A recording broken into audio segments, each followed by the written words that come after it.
Nous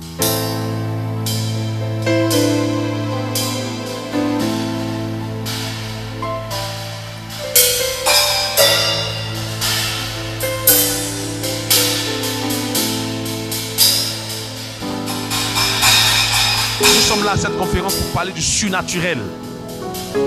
Mais il n'est pas seul, l'apôtre.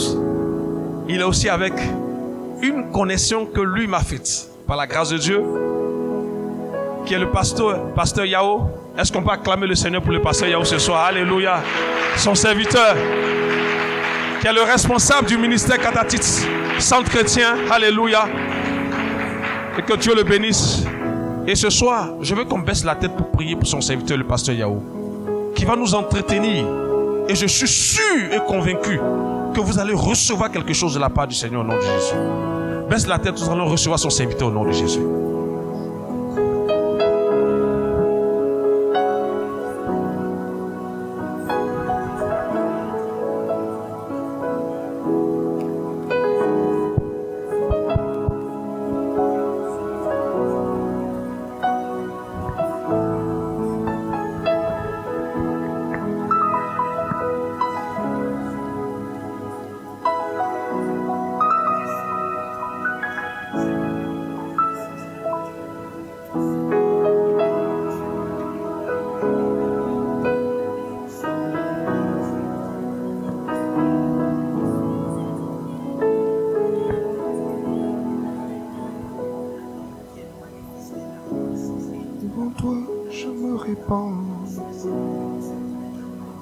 Fais de moi ce que tu veux, et que ma vie soit une fleur, un parfum de bonne odeur, et que ma vie soit une fleur, un parfum pour toi, Seigneur. Toi je me répands. Fais de moi ce que tu veux. Devant toi je me répands. Fais de moi ce que tu veux. Est-ce que tu peux juste dire à ton Dieu ce matin, ce soir plutôt, Seigneur, j'ai soif de toi. Je ne veux pas juste me répandre devant toi, Seigneur, mais je veux aussi recevoir de toi. Je veux recevoir de toi aujourd'hui. Je veux que tu viennes répondre à ma soif. Chacun d'entre nous est venu avec une soif. Que le Seigneur réponde à notre soif. Jésus s'est tenu un jour dans cette synagogue et il a dit: venez à moi, vous tous qui avez soif. Nous croyons, Seigneur Jésus, que nous sommes venus à ce rendez-vous, Père, des hommes et des femmes qui ont soif.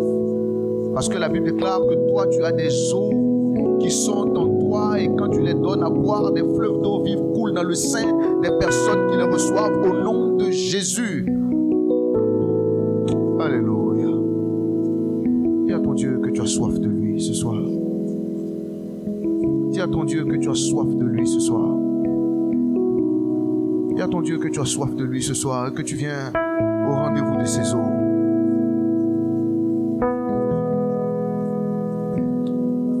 Mon âme soupira près de toi et mon esprit en moi te cherche.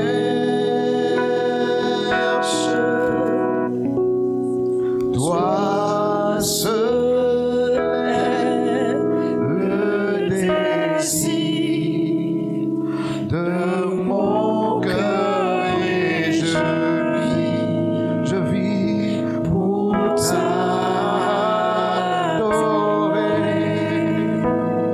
Mon âme soupire après toi, chante avec moi, je t'en prie. Mon âme soupira près de toi et mon esprit en moi te cherche. Moi te cherche, Seigneur.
Et je dis, je suis à toi. Tu es mon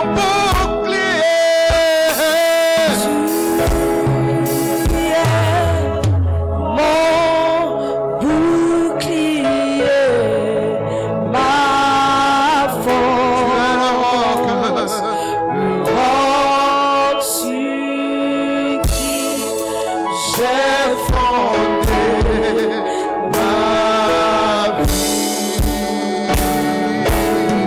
vie. Toi seul le désir de mon cœur. Et je dis, je suis à toi. Est-ce que tu peux lever la voix bien avec moi et dire, Seigneur, je t'appartiens. Tu es le roc sur qui j'ai fondé ma vie. Mon histoire dépend de toi, Jésus. Mon avenir dépend de toi. Tu es le roc sur qui j'ai fondé ma vie.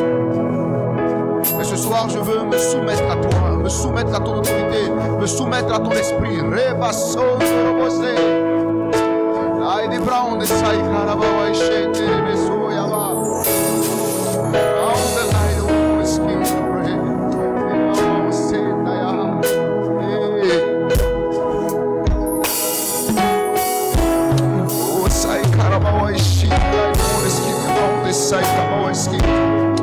Alléluia. Alléluia.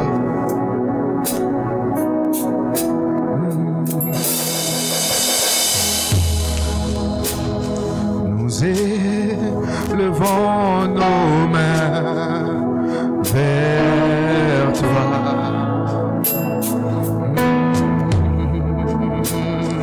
Nous élevons nos mains vers toi.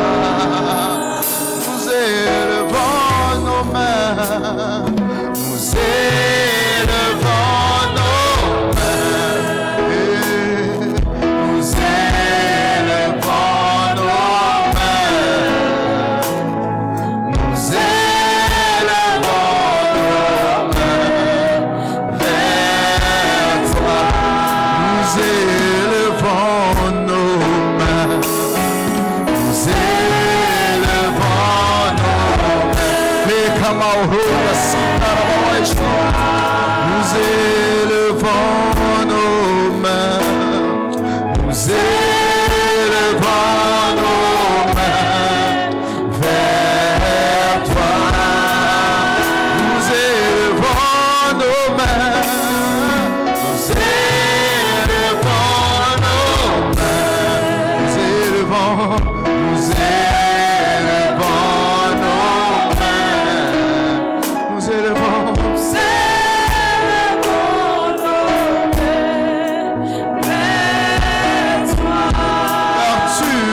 Saint, tu es saint, saint, saint, saint, saint, oh tu es saint, tu es saint, tu es saint, saint,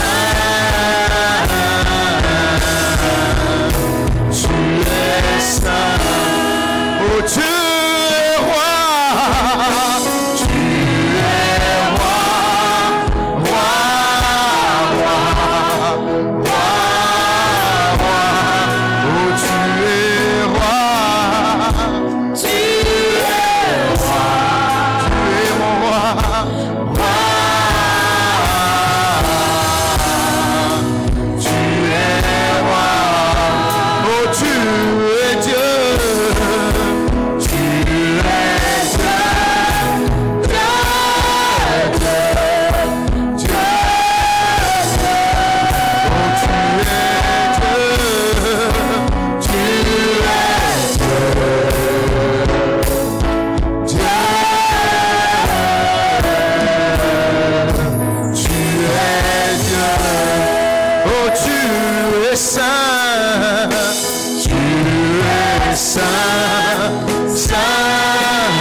tu peux élever la voix avec moi et célébrer ce Dieu-là, je te prie. Élève la voix avec moi et adore ce Dieu-là. Il est grand, comme il est bon. Les Korabawa ici, Terebesora Bawaski. Baontela de monde skin, te baontela de monde skin, te reda santaya. Bakoto roboshin de la brown de se. Que maonde la de monde skin, te pere yabahanda la. Que maonde rebere. E kabawa shente rebe santaya bahe. Oh, I road skin, the light, the paradise, the Iba on the light, the water skin to pray. I see that I share the bar. I can't tell you, skin to live. I can't tell you, skin to light, the water skin to pray. Never send it.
Nous chantons Saint, Saint, Saint, Saint, Saint.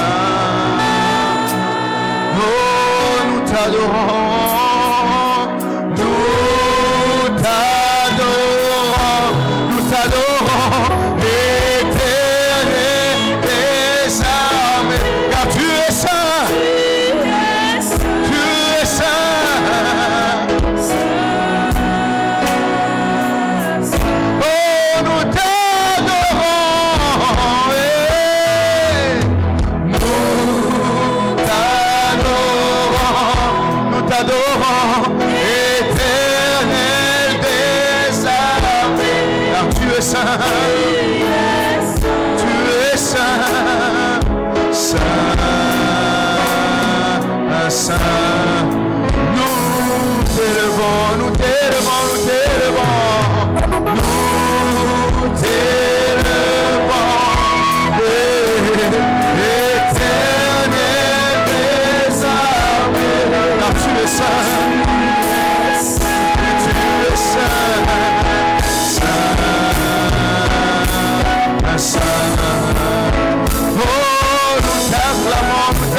Est-ce qu'on peut acclamer ce Dieu-là ce soir? Est-ce qu'on peut pousser à ce qu'on a les chamas véritable ce soir? Bénir son nom, alléluia. Élever le Dieu de notre salut. Béni soit son nom, béni soit son nom. Célébrons sa majesté, acclamons-le, acclamons-le, acclamons-le, acclamons-le, acclamons-le. Disons qu'il est roi, disons qu'il est bon, disons qu'il est Dieu, disons qu'il est élevé, disons qu'il mérite l'adoration, il mérite nos louanges, il mérite notre gloire, il mérite l'honneur, il mérite tout ce qui vient de nous, il mérite le meilleur de nous. Il est saint, il est saint, il est saint, il est saint, il est saint, il est saint, il est saint. Et nous l'acclamons, nous l'acclamons, nous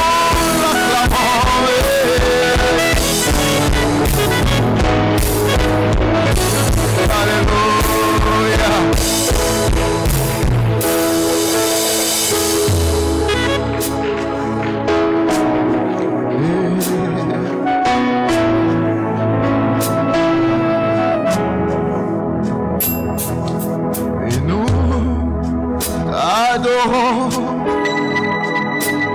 Éternel des armées, car tu es saint, saint,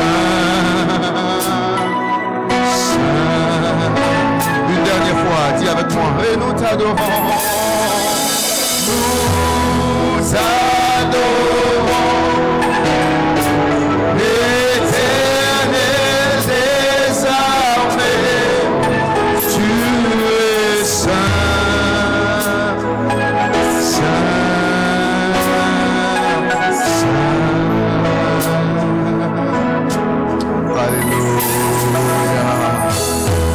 Le Dieu du Seigneur, célébrons sa majesté, bénissons son nom, béni soit le Dieu de notre salut, à lui seul soit la gloire et l'honneur ce soir, Jésus.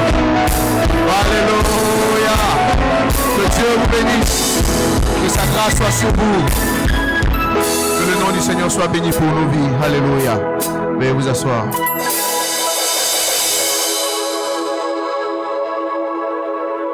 Gloire à Dieu. Que le nom du Seigneur soit béni pour cette occasion que Dieu a créée, cette circonstance que Dieu a arrangée, pour que nous puissions avoir accès à une autre dimension de la vie chrétienne, la dimension surnaturelle de la vie chrétienne, qui a toute sa place dans l'Église aujourd'hui. Alléluia. Que le nom du Seigneur soit béni. Je bénis vos vies, je bénis vos histoires.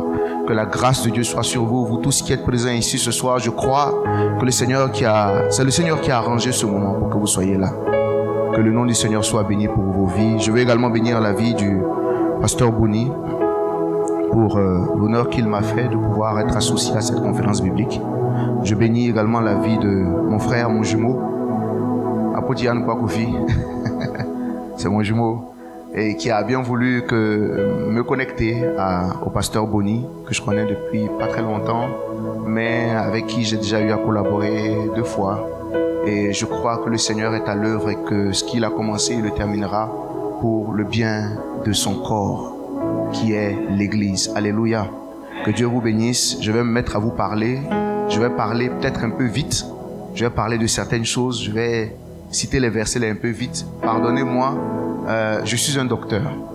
En vérité, on m'appelle pasteur, mais mon appel, c'est un appel de docteur. Donc, quand je vais commencer à enseigner, je peux être entraîné dans la passion et puis je vais commencer à parler beaucoup. N'hésitez pas à me ralentir par moments et puis me dire, on n'a pas bien compris la partie là, je vais revenir et puis je vais expliquer. Alléluia. Je vais me présenter d'abord. Je suis le pasteur Évrard Yao. Je suis serviteur de Dieu, serviteur du Dieu très haut. J'ai commencé le ministère il y a 18 ans de cela. Ça fait 18 ans, quand je finissais l'université, que j'ai commencé le discipulat. Toute ma vie professionnelle, j'étais serviteur de Dieu. Jusqu'aujourd'hui, ça n'a pas changé. Je suis l'époux d'une seule femme. C'est important de le dire, voilà. Je suis le mari d'une seule femme qui partage ma vie depuis bientôt 22 ans. Elle est quelque part derrière là-bas, tout à fait au fond là-bas. Elle est quelque part au fond derrière là-bas. Elle partage ma vie depuis 22 ans bientôt. Et nous sommes parents de 2 jeunes adultes, de un prépubère et puis de 2 tout petits. Donc ça nous fait 5 bien comptés au compteur. Je pense que nous on va arrêter là. On va vous laisser le soin aux autres. Les pasteurs Boni et autres là, ils vont pousser l'aventure. Moi, je vais m'arrêter là. Je pense que j'ai fait 5, j'ai fait beaucoup. La Côte d'Ivoire a perdu beaucoup de bras valides pendant la guerre. Il fallait des jeunes comme moi pour se dévouer, pour repeupler ce pays. Et mon épouse et moi, nous sommes fixés cette tâche. Nous avons fait ce que nous avons pu. Ça fait 5. Je vais arrêter là. Les gens m'encouragent pour que je fasse 7, mais je dis non, je vais m'arrêter à 5. Parce qu'il y a beaucoup qui sont encore là. On ne va pas occuper la place dans les maternités. Il faut qu'on cède. Il n'y a pas assez d'infrastructures médicales en Côte d'Ivoire. Si nous autres, on est toujours là-bas avec nos femmes et nos enfants, ça peut chauffer sur certains qui auront besoin d'aller avec leurs femmes pour accoucher. Donc, j'ai arrêté mon compteur à 5. Je vous laisse poursuivre l'aventure, les gars. Je suis avec vous. Hein? Courage. Allez-y, surtout, continuez et puis n'arrêtez pas la lutte. Voilà. Que Dieu vous bénisse. Alléluia. Je suis également le président des églises catachisistes centres chrétiens. Une mission que Dieu a mis à mon cœur depuis 4 ans, qui fonctionne bien par la grâce de Dieu. Nous croyons que nous apportons beaucoup à ceux qui sont en contact avec notre ministère. Nous espérons vous apporter également beaucoup aujourd'hui. J'ai l'honneur d'être le premier intervenant. Je vais essayer de faire un peu vite. Mais je pense que c'est à dessein que Dieu lui-même a organisé les choses pour que je sois le premier. Comme ça, je vais expliquer les concepts. Et puis les autres, après, ils vont venir Jafou. Ouais, non, on va Jafou le Saint-Esprit. Moi, je vais expliquer les concepts. Et puis eux, ils vont venir Jafou. Alléluia. La place du surnaturel dans l'église. La première chose à comprendre, c'est d'abord la notion du surnaturel. Le surnaturel, c'est quoi? Le surnaturel, c'est tout ce qui relève d'un ordre supérieur à celui de la nature. Tout ce qui n'est pas gérable dans la nature. Tout ce qui échappe aux lois de la nature. Tout ce qui échappe aux explications rationnelles. Tout ce que ton cerveau n'arrive pas à expliquer. Quand tu réfléchis, tu regardes la situation, tu n'arrives pas à expliquer comment une chose comme ça est possible. Et toutes ces choses qui échappent au cerveau de l'homme, à la raison de l'homme, relèvent très souvent de ce qu'on appelle le surnaturel. Ça échappe aux lois de la physique. Et le thème a été bien choisi en parlant de la place du surnaturel dans l'église. Parce que si je veux traiter un thème comme celui-ci, il y a 2 questions qui me viennent à l'esprit. Déjà, est-ce que le surnaturel a sa place dans l'église? Et la deuxième question, c'est comment le surnaturel se manifeste dans l'église? Donc, on va essayer de répondre à la première question. Est-ce que le surnaturel a sa place dans l'église? Comme vous le constatez, on ne peut pas définir le surnaturel sans le naturel. C'est parce qu'il y a naturel qu'il y a quoi? Qu'il y a surnaturel. Ça veut dire que quand tu abordes la notion de surnaturel, la première chose à comprendre déjà, c'est qu'est-ce qui est du domaine du naturel. Et dans le mot naturel, il y a quel mot? Nature. Très bien. J'insiste là-dessus, notez ça bien dans un coin de votre esprit. Dans le mot naturel, il y a le mot nature. Et vous allez vous rendre compte que quand on parle du surnaturel dans l'église, tout est lié à la notion de nature. C'est par ça que ça commence. Vous êtes prêts? On va démarrer? Ok. J'espère que vos mains sont rapides. Ça va aller? Ok. On remonte d'abord dans le livre de la Genèse. Genèse chapitre 1 verset 26. Dieu dit: faisons l'homme à notre image et selon notre ressemblance. Je m'arrête déjà à cette partie. Faisons l'homme à notre image et selon notre ressemblance. Genèse chapitre 2 verset 7. Dieu fit l'homme à partir de la poussière de la terre et il souffla dans ses narines et l'homme devint une âme vivante. Ça veut dire que quand Dieu va faire l'homme, le premier concept de Dieu, la première chose que Dieu a voulu faire, c'est faire quelqu'un qui lui ressemble. C'est faire quelqu'un qui est comme lui. Mais la poussière n'est pas comme Dieu.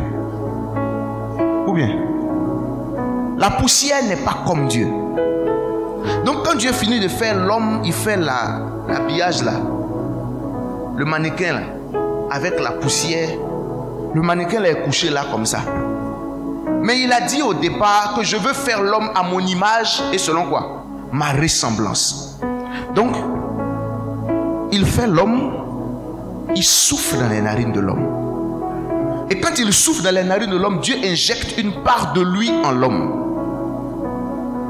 Et c'est cette part de lui en l'homme qui ressemble vraiment à Dieu. De sorte que comme Dieu lui-même est Trinité, il fait un homme qui est tri-entité. Dieu est Trinité, Père, Fils et Esprit. Il fait un homme à son image qui lui ressemble, qui lui aussi va avoir 3 parties. Le corps, l'âme et l'esprit.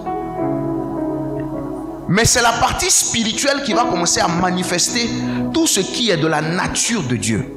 Parce que c'est ça qui sort de Dieu. C'est ça qu'il a soufflé dans les narines de l'homme. Et donc l'homme qui va naître et qui va venir sur la terre, quand Dieu fait l'homme, l'homme vient, mais l'homme est différent de Dieu. Il a son image selon sa ressemblance, mais il est quelque part un peu différent de Dieu. Jean chapitre 4 verset 24 nous dit clairement que Dieu est esprit. Mais l'homme n'est pas que esprit. Il a à la fois quoi? Corps et puis esprit. Vous me suivez, hein? Il a une partie spirituelle, il a une partie physique. Et Dieu fait cela à dessein afin de rendre l'homme capable d'interagir sur deux dimensions. L'homme peut à la fois traiter avec le physique, le naturel, mais l'homme peut également traiter avec le spirituel, le surnaturel. Le premier d'entre nous, de notre ancienne création, le premier Adam, quand il a été conçu, quand vous lisez Luc chapitre 3 verset 58-59, la Bible parle de la généalogie de Jésus, et quand Luc remonte jusqu'à 7 et il dit 7 fils d'Adam, Adam fils de Dieu. Adam le premier avait la nature de Dieu. Quand Dieu l'a créé, il avait la nature de Dieu. Il était capable d'agir à la fois avec le spirituel, mais également avec quoi? Avec le physique. C'est une des raisons pour lesquelles vous remarquerez que quand vous lisez Genèse chapitre 3, le récit de la tentation, de la chute de l'homme, on va vous donner une information importante. On va vous dire, Dieu descendait dans le jardin pour aller parler à l'homme. Ça veut dire que le premier là, Adam et sa femme, ils avaient la faculté de voir Dieu sous une certaine forme, venir les visiter, parler avec lui comme je parle avec vous. Ils avaient la capacité d'entendre les êtres qui étaient spirituels. C'est la raison pour laquelle quand le serpent se met à parler, animé par le diable, se met à parler à Ève, Ève le comprend distinctement. Parce que le premier d'entre nous là, il avait été rendu capable d'interagir avec ce qui est du domaine du spirituel, du surnaturel, mais d'interagir également avec ce qui est du domaine du physique. Dieu l'a fait comme ça, dans une double dimension, pour qu'il puisse faire ce travail. Malheureusement, quand l'homme va chuter, quand l'homme va tomber dans le péché, il va descendre d'un niveau. Celui qui était capable d'agir sur quoi? Le physique et le spirituel, sur le naturel et le surnaturel, quand il chute, l'expression chute est choisie à dessein. Quand Dieu vient dans le jardin et puis pose la question de savoir, Adam, où es-tu? Ce n'est pas un où es-tu de position géographique. Il n'est pas en train de lui demander, tu es assis où dans le jardin? C'est un où es-tu de position spirituelle. La position qu'il occupait dans le spirituel, il a chuté de cette position. Résultat, quand il chute de sa position spirituelle et que Dieu regarde dans le monde spirituel et que le trône d'Adam est vacant, Adam a quitté son trône, il est tombé. Quand Adam a chuté, il ne peut plus interagir aussi facilement avec le monde spirituel parce qu'il a quitté. Il est réduit désormais à sa simple nature physique. Ça peut aller? Adam est réduit désormais à sa simple nature physique. Interagir avec le spirituel, interagir avec le surnaturel est devenu difficile pour lui. Il quitte le jardin, il vit, et vous vous rendez compte que dans les premiers âges là, après la chute d'Adam, c'était difficile de trouver des hommes qui entendaient la voix de Dieu. Parce que dans la nature des hommes, ils venaient de chuter. Leur nature avait été corrompue par le péché. Ils étaient descendus d'un cran. Ils n'étaient plus en train d'agir dans le spirituel, dans le surnaturel. Ils étaient limités maintenant à quoi? Au physique et au naturel. Ce que je dis là, c'est important hein, parce que la suite va en dépendre. Quand il chute, qu'il est descendu à ce niveau, l'homme se retrouve coincé. Il est dans une position aujourd'hui où, quand il comprend qu'au-delà de la nature, il y a une réalité surnaturelle, il y a un monde spirituel, il y a des choses qui sont du domaine du surnaturel. Pour que l'homme puisse avoir accès au surnaturel, il a besoin d'un esprit. Son esprit à lui ne peut plus tout seul aller chercher dans le surnaturel comme Adam était capable de le faire. Ne peut plus comprendre les choses du surnaturel comme Adam était capable de le faire. Depuis qu'il a chuté, pour aller chercher les choses dans le spirituel, l'homme a besoin d'un esprit. Soit l'esprit de Dieu, soit les démons. Ça peut aller, hein? L'homme a besoin d'un tuteur spirituel. Il a besoin de quelqu'un qui est déjà dans le spirituel pour le prendre et pour le réintroduire d'une manière ou d'une autre dans quoi? Dans le surnaturel. L'homme est devenu dépendant, soit du Saint-Esprit, soit d'autres esprits. Mais tout seul comme ça, naturellement, il ne peut pas. Il ne peut plus. Donc soit il suit le Seigneur, et Dieu féconde son esprit avec le Saint-Esprit, Dieu l'équipe avec le Saint-Esprit, soit il suit les démons, et eux aussi l'équipe pour qu'il fasse quoi? Qu'il interagisse avec le spirituel. Mais l'homme dans sa nouvelle nature, sa nature corrompue, sa nature déchue, ne peut plus. Il ne peut plus. Et c'est là que Dieu va mettre en place un schéma, un plan pour restaurer l'homme dans la plénitude de ses capacités. Il faut que l'homme ait une nouvelle nature qui le rende capable à nouveau d'interagir avec le physique et avec le surnaturel. Et c'est là que Jésus fait son entrée dans l'équation. C'est là que Jésus fait son entrée dans l'équation. Pour sauver l'homme de sa chute, écoutez bien ce que je vous dis. Pour sauver l'homme de sa chute, Dieu n'a pas cessé d'être celui qu'il est. Il n'a pas cessé d'être Dieu. Mais il est devenu ce que nous sommes. Vous comprenez, non? Afin que l'homme ne cesse pas d'être celui qu'il est pour devenir celui que Dieu est. Vous n'avez pas compris?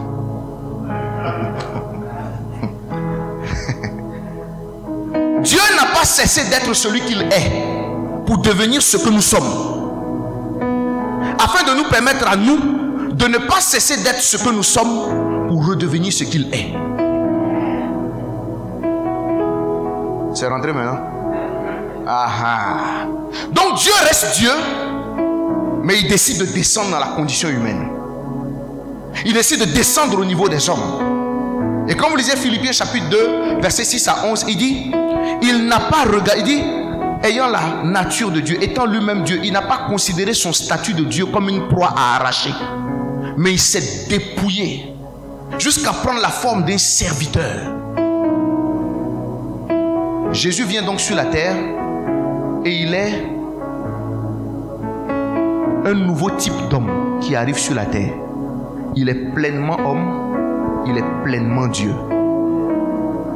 Et il vient faire ce travail pour que tout homme qui s'identifie à lui, qui se greffe à lui, retrouve en Jésus-Christ la nature de pleinement homme, pleinement Dieu.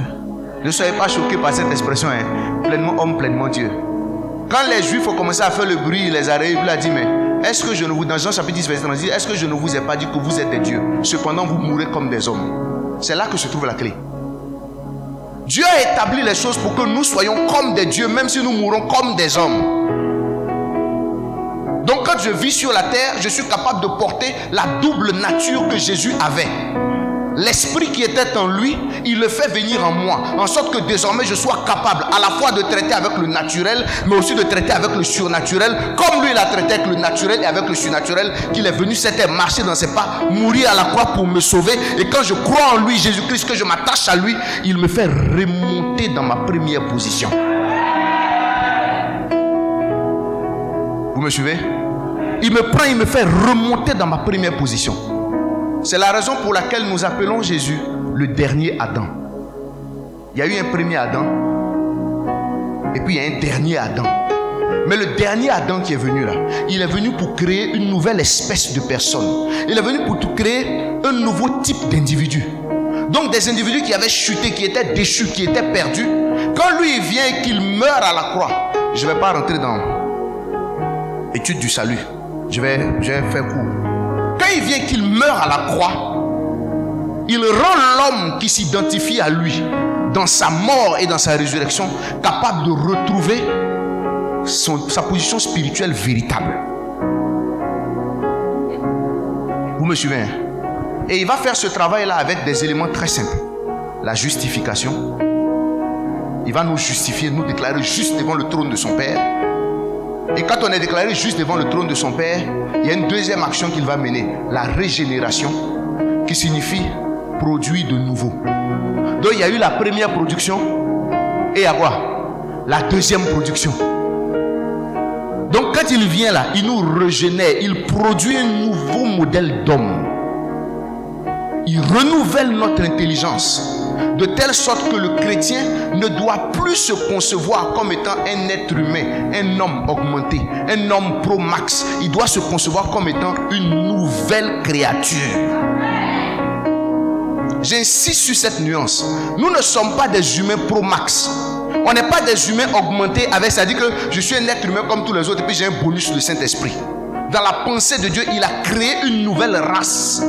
Et c'est ce que les apôtres avaient compris quand ils parlent dans des termes comme nous sommes quoi? Un peuple acquis, une race choisie, un sacerdoce royal. Les choses anciennes sont passées, toutes choses sont devenues nouvelles. Nous sommes devenus quoi? De nouvelles créatures. Donc sur la terre aujourd'hui, il y a deux modèles d'hommes. Il y a deux races d'hommes. Il y a la race des rachetés et puis il y a la race à sauver. Vous comprenez ce que je vous dis là? Il y a la race des rachetés et puis il y a la race à sauver. Nous appartenons à la race des rachetés. Et en tant que membre de la race des rachetés, nous avons été rendus capables, par notre nouvelle nature que Christ nous a donnée, d'interagir désormais avec quoi? Le surnaturel et avec quoi? Le naturel. Conclusion. S'il y a un endroit où le surnaturel a toute sa place, c'est dans l'église. S'il y a un endroit où le surnaturel a toute sa place, c'est dans l'église. S'il y a des individus sur la terre dans la vie desquels le surnaturel a toute sa place, c'est dans la vie des chrétiens. Le fait que les chrétiens ne soient pas enseignés ou ne comprennent pas leur identité, leur nature véritable en Jésus, les amène à vivre des vies en dessous des standards de Dieu. On vit des vies qui n'ont rien à voir avec là où Dieu veut nous placer pour qu'on vive. Parce que quand on nous a demandé, on s'est tous conçus comme étant de simples hommes. Nous ne sommes pas de simples hommes. Tu n'es pas un simple homme, tu n'es pas une simple femme. Tu es une rachetée, tu es une nouvelle créature. L'Esprit du Dieu vivant, l'Esprit éternel vit en toi. Celui qui a été annoncé dans Ésaïe chapitre 11 verset 1 et 2 là, il vit en toi. Esprit éternel, Esprit tout puissant, Esprit de conseil et de force, Esprit de sagesse et d'intelligence, il vit en toi. Avec la plénitude de ce que Dieu a réservé aux hommes, cet esprit la vit en toi. Et Christ nous l'a donné, mais avec toute la joie possible. Il dit, il est avantageux pour vous que je m'en aille. Quand je vais partir, je vais vous envoyer le Saint-Esprit. Il va vous conduire dans toute la vérité. Et le Saint-Esprit vient et puis il prend les hommes. Et il vient et puis il commence à renouveler leur intelligence, à féconder leur esprit, à leur donner des capacités spirituelles, à leur donner des dons spirituels, à transformer leur façon de vivre. Ils portent des fruits d'une nouvelle nature parce qu'ils ont en eux une nouvelle sémence. Ils portent des fruits d'une nouvelle nature parce qu'ils portent en eux une nouvelle sémence. Une sémence qui est incorruptible, qui s'appelle la parole de Dieu, qui est vivante, qui est devenue chair et qui vit en nous, selon que Christ nous a promis et nous a dit, je suis avec vous tous les jours. Et ce Christ là demeure en nous. Et quand ces paroles demeurent en nous, la sémence est en nous. Et parce que la sémence est en nous, nous portons des fruits d'une nature différente. Nous portons des fruits qui sont du domaine du spirituel. Nous portons des fruits qui sont du domaine du naturel. Sans forcer. Mais c'est notre ignorance de ce que Dieu a mis à notre portée qui nous conduit dans cette dimension où nous vivons tous en dessous des standards de Dieu. Ou aujourd'hui, quand tu parles de surnaturel dans l'église, les gens sont étonnés. Ou même quand il y a des manifestations surnaturelles, on trouve des gens et même des chrétiens pour critiquer le surnaturel qui est dans l'église. Il faut normaliser le surnaturel dans l'église. C'est notre vie quotidienne qui est là. Bouger, naviguer dans le spirituel, naviguer dans le surnaturel, c'est notre vie quotidienne qui est là. C'est ce qui est normal pour un chrétien. Et tout chrétien qui est dans une vie où il n'interagit qu'avec le naturel, qui s'est reposé dans sa petite vie, il est confortable, et puis il regarde son pasteur, et puis il compte sur son pasteur pour être surnaturel, et lui il peut vivre sa vie naturelle. Je vais te dire que tu n'as pas compris qui tu es. C'est comme ça on fait, et puis on devient nain spirituel là. Koukoulbiti comme ça. Les autres, tout le monde grandit. Toi tu es là, à quoi tu es court comme ça. Hein? Grandissons Aspirons aux dons les meilleurs. Ayons soif de devenir des hommes qui ont retrouvé la plénitude de ce qu'ils ont, ce à quoi ils ont accès. La Bible dit que le Saint-Esprit est venu pour nous révéler les choses que Dieu nous a données par sa grâce. Avec l'Esprit de Dieu que nous avons reçu, par le biais de la justification, de la régénération, aujourd'hui le chrétien est de nouveau capable d'agir dans le naturel et dans le surnaturel. Dieu peut t'utiliser, toi qui m'écoutes là, pour œuvrer dans le surnaturel dans ta famille, pour faire des choses qui vont dépasser l'entendement de ton entourage. Tu dois vivre quand tu es dans l'église des choses qui dépassent l'entendement des hommes. Des générations ont été choquées par des disciples de Jésus qui ont opéré dans le surnaturel comme pas permis. Et ça a amené des hommes à se poser des questions sur l'église. Ces gars-là, ils font quoi? Qui sont-ils? Pourquoi ils font des miracles? Pourquoi ils guérissent des malades? Avec quelle force? Avec quel pouvoir? Pourquoi cette femme, tout lui réussit? Pourquoi cette personne, malgré tout ce qu'on fait, on n'arrive pas à l'arrêter? Des hommes de l'Ancien Testament qui n'avaient pas le Saint-Esprit qui demeurait en eux étaient capables de manifester des choses dans le spirituel qu'aujourd'hui des gens qui ont le Saint-Esprit qui vit en eux ne sont plus capables de manifester. Il y a problème quelque part. Il y a problème quelque part. Et si vous êtes venu à cette conférence, c'est bien pour que vous compreniez par quel moyen vous allez retrouver votre position en Jésus-Christ et être capable désormais d'interagir avec le surnaturel. Alors je réponds oui, le surnaturel a toute sa place dans l'église. Et je vais vous dire une dernière chose. Vous voyez, quand le Seigneur a commencé à m'éclairer sur ces choses, il y a un passage dans les Écritures qui a fatigué mon esprit. Il se trouve dans Marc chapitre 11, versets 22 et 23. Vous connaissez ce passage? Vous connaissez ce passage? Je vais le lire. Marc chapitre 11, versets 22 et 23. C'est avant que Jésus ne parle de si tu as la foi comme un grain de sénévé, tu diras à cette montagne, déplace-toi.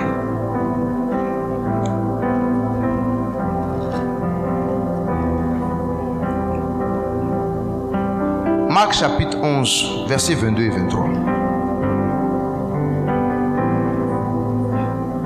Marc chapitre 11, versets 22 et 23 dit ceci. Jésus prit la parole et leur dit: ayez foi en Dieu.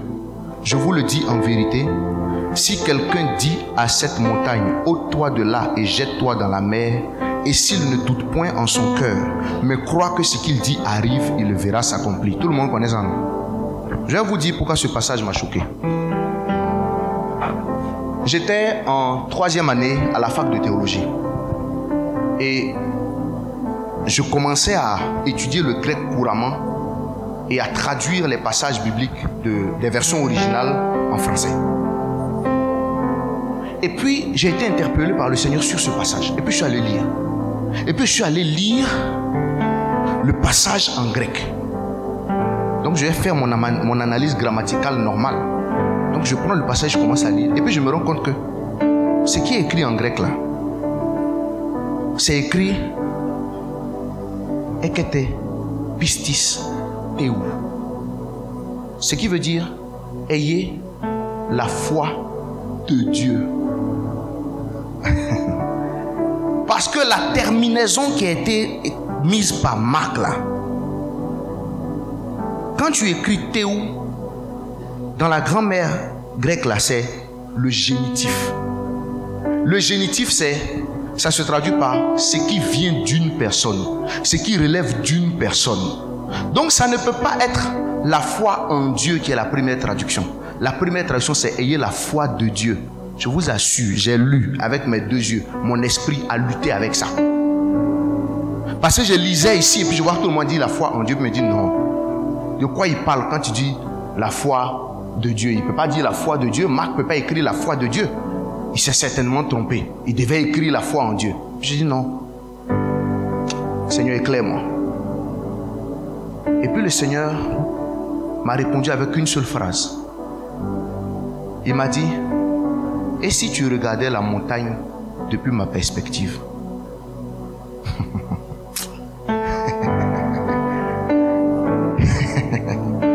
Donc, la montagne qui doit se déplacer là, Il dit, quand tu veux qu'elle se déplace, tu ne la regardes pas comme un homme la regarde. C'est ça qui fait que vos montagnes ne se déplacent pas. Mets-toi à ma place. Si tu avais ma foi, ma confiance que j'ai en moi, que je peux déplacer cette montagne, tu serais capable de la déplacer.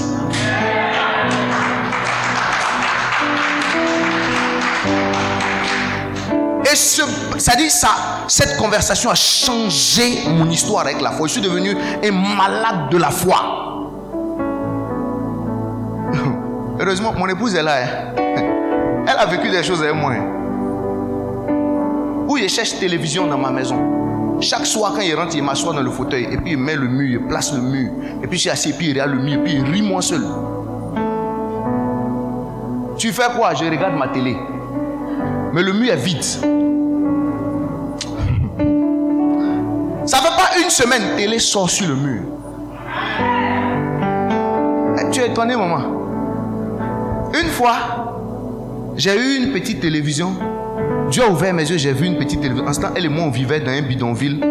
On s'était mariés, on vivait... Vous connaissez Colombie, non? Derrière ce côté-là. Ma femme et moi, on vivait là-bas. Dans un... Tout direct, tirant, tidor en même temps. Et mon épouse et moi, on vivait là-bas. Au temps où on mangeait une fois par jour, le premier qui est rentré, c'est lui qui fait le riz. Vous avez tout compris. Quand on a fait la sauce la veille, là, le premier qui rentre, c'est lui qui fait le riz. Si on n'a pas mangé jusqu'au matin, quand on arrive le soir, là, on mange bien, puis il dit la go. Alors on va vivre l'amour, on va dormir. Demain matin, c'est un autre jour que le Seigneur a créé sur la terre. Et puis ce jour-là, j'arrive, je suis dans la maison, je n'ai pas de télé. Moi, je ne sors plus les promenades, moi, c'est fini ça. Ma seule distraction que je peux avoir de temps en temps, je m'assois, j'allume la télé, je regarde un film. Comme j'aime les dessins animés, je regarde un dessin animé. Bon, c'est tout. Et je n'ai pas de télé. Et puis je rentre, on entend un rangé là, ça fait puis je vois une petite télé là. Et puis la vision passe. Il dit, tu vas où? Il t'a attrapé? Que tu vas où? Il t'a attrapé. Et elle aussi, voilà ma femme. Dans ces trucs chic là. Non, on va placer ça ici. On va mettre tel bouquet ici. Il dit, hé, mamie, faut laisser la place de ma télé. Ça là, c'est la place de quoi? Faut enlever ton pouf que tu as mis là. Et en ce temps, on était encore fiancés. Ah, mais je veux arranger chez toi ici, tout ça. Il dit, je n'ai plus parlé. Elle a fini de placer son pouf tout. Quand elle est partie, elle a accompagné, elle était pressée comme ça. Il faut aller, tu vas prendre ton roro, tu vas pas chez tes parents. Tu vas prendre ton roro, tu vas pas chez tes parents. Elle a accompagné. Dès qu'elle est montée dans le roro, quand elle est partie, on va courir pour revenir à la maison pour pousser le pouf. On a dit le truc. Au nom de Jésus, cette télé que j'ai vue là, elle va apparaître là. Et puis le soir, je suis assis et puis il regarde la télé. Puis il rit moi seul. Si ta foi n'est pas encore arrivée au stade où elle ressemble à la folie, tu n'es pas éligible pour le surnaturel. Et ça, si puis il regarde ma télé. 2 jours plus tard, mon père spirituel m'appelle. Hé, pasteur, il dit, ouais, le vieux, c'est bon moi. Il dit, viens à la maison, viens à la maison. Il dit, bon, j'arrive. Il dit, mais tu es où? Il dit, non, il partait faire des courses avec ta fille. Bon, venez. Il dit, bon, là, go, allons. Le vieux nous appelle. Donc, on monte dans le taxi, on s'en va. On arrive, on est assis en train de causer. Le vieux dit, il parle. Bon, mais c'est pas pour être appelé, c'est qu'est-ce que causons? Et puis on cause, et puis on monte, paf. Puis il dit, je viens. Et puis il se lève, il monte dans sa chambre. Et puis il descend avec une télé. Il dit, il y a quelqu'un qui m'a fait offrande hier. Depuis hier, Dieu me dit, la télé là, c'est pas pour moi. Et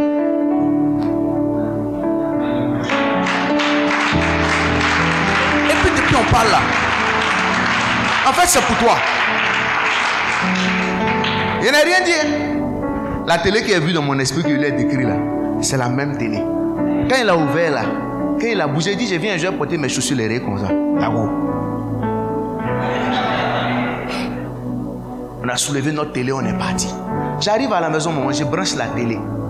Mais il n'est pas antenne. Il n'est pas antenne. Bon. Ça sert à quoi d'avoir une télé qui fait chiot? Que c'est-il? Qu'est-ce que c'est? J'ai regardé comme ça et dit, quelque chose doit sortir dans cette télé. Il ne donne pas une bénédiction pour qu'elle soit suivie de chagrin. Je ne serai point chagriné. Cette image va apparaître ici. Et puis je suis là, je regarde en haut, là, je vois un petit câble façon pour brancher les choses là. J'ai dit, ah, mais le câble là est court, hein. Ça ressemble à un câble de télé. Maintenant, j'ai pris, je commence à mesurer. Donc, si je veux quitter en haut ici, pour venir brancher sur ma télé en bas ici, là, il me faut 3 mètres de câble. J'ai 250 francs dans ma poche. J'ai besoin de 3 mètres de câble. Je suis en Colombie. Il y a le marché de Colombie qui est là. Il dit, Seigneur, ta parole n'est pas suivie de chagrin. Attends. Je sors.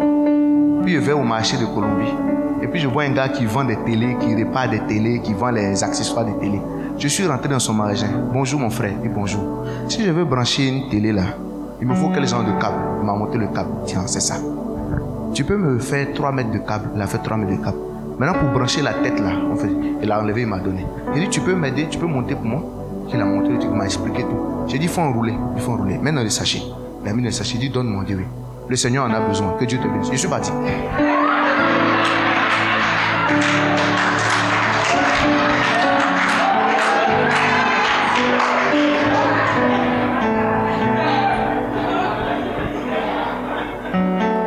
Il y a une femme bêtée derrière là-bas. Une femme bêtée claire qui est derrière là-bas. Demandez-lui. Elle est témoin des faits. Je suis venu m'asseoir. C'est-à-dire, ce qu'on appelle, Jésus envoie et puis il dit que le Seigneur en a besoin et puis on te donne là. Moi, j'ai expérimenté ça. Parce que quand il n'avait pas de ressources, mais que je voulais vivre la grâce de Dieu, je suis allé chercher dans le surnaturel. Le surnaturel est là pour suppléer quand le naturel ne peut plus être apporté. S'il y a un endroit où le surnaturel a sa place, c'est dans l'église. Et des histoires comme ça là, j'ai beaucoup comme ça. Donc ça fait que maintenant quand les choses se passent, je suis là, je regarde les gens. Donc souvent je ris même quand je suis là, je dis comme moi je ne suis pas le pasteur qui va faire Saint-Esprit comme s'il y a piment dedans. Ouch, je ne sais pas faire ça. Mon Saint-Esprit là, il n'y a pas piment dedans. Donc je n'ai pas fait. Je suis là, je regarde par l'esprit. Quand il y a quelque chose à aller prendre, je me lève au nom de Jésus, je prends dans le spirituel, je reviens m'asseoir. Et vous devez arriver à ce stade où vous devenez familier du spirituel. Où vous arrivez dans certains endroits où Dieu ouvre vos yeux pour que vous voyez ce qui se passe dans l'atmosphère. Je travaille dans un milieu où je suis entouré de maçons. Je suis entouré de maçons, de mystiques en tous genre. Je travaille avec eux au quotidien. On est là-bas, là, on se pèse. Ah, vous comprenez pas? On se pèse. Quand je suis assis sur ma table là, et puis on est en réunion comme ça là, tu les vois, ils sont là. Son ministre, son dit cabot, son tel conseiller de ceci, les grands hommes du pays. Chacun a pour lui qui s'en va chercher et puis ils viennent, nous tous sont assis sur la même table. Et puis le petit baoulé d'Asengatakoro là, Dieu a pris la vie du petit baoulé d'Asengatakoro qui s'est attaché à Jésus et puis il a fait progresser de manière surnaturelle jusqu'à arriver là où il est. Où je suis là, je vais vous dire une chose avec certitude. S'il y a un endroit où le surnaturel a sa place, c'est dans l'église. S'il y a un endroit où le surnaturel a sa place, c'est dans l'église. Et s'il y a des personnes qui doivent vivre le surnaturel, ce sont les chrétiens.